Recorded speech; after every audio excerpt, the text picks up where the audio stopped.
मोहन बेटा, रीना शादी के लिए राजी हो गई है।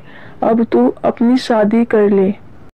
लेकिन माँ, मेरी तनख्वाह इतनी ज़्यादा नहीं है। मैं रीना का खर्चा कैसे कर पाऊँगा? फिर घर का खर्चा भी करना है। बेटा तो इतना मत सोच, बीवी को 2 वक्त का खाना ही तो खिलाना है। मैं कह रही हूँ बेटा, शादी कर ले, फिर इतनी अच्छी लड़की और संस्कारी लड़की नहीं मिल पाएगी। मोहन शादी के लिए राजी हो जाता है। मोहन करता भी क्या, माँ की जिद के सामने उसे शादी के लिए राजी होना पड़ता है। फिर कुछ ही दिनों में मोहन और रीना की शादी हो जाती है। रीना देखने में तो बहुत अच्छी लगती है, लेकिन वो जिद्दी भी बहुत होती है। उनकी शादी को 2 महीने हो जाते हैं।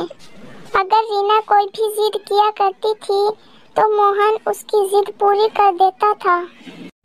फिर एक दिन, मोहन, अब तुम्हें दूसरी नौकरी देख लेनी चाहिए। कल से ये फैक्ट्री बंद हो जाएगी। अब तुम काम पर मत आना। मोहन की नौकरी भी खत्म हो जाती है।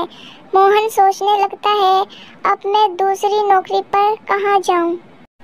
मोहन सोच ही रहा होता है कि इतने में रीना का फोन आ जाता है। मोहन, मुझे कार चाहिए। मेरी सारी सहेलियों के पास कार है, वो मेरा मजाक उड़ाती हैं। रीना, थोड़ा सा सोचो। मेरे पास इतने पैसे भी नहीं हैं और मेरी नौकरी भी चली गई है।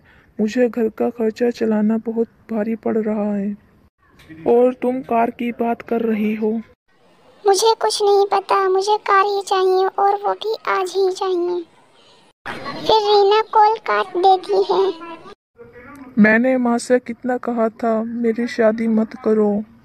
बहू भी लाई तो जिद्दी लाई। मोहन घर पर आ जाता है, लेकिन रीना मोहन से घर पर भी बहुत लड़ती है।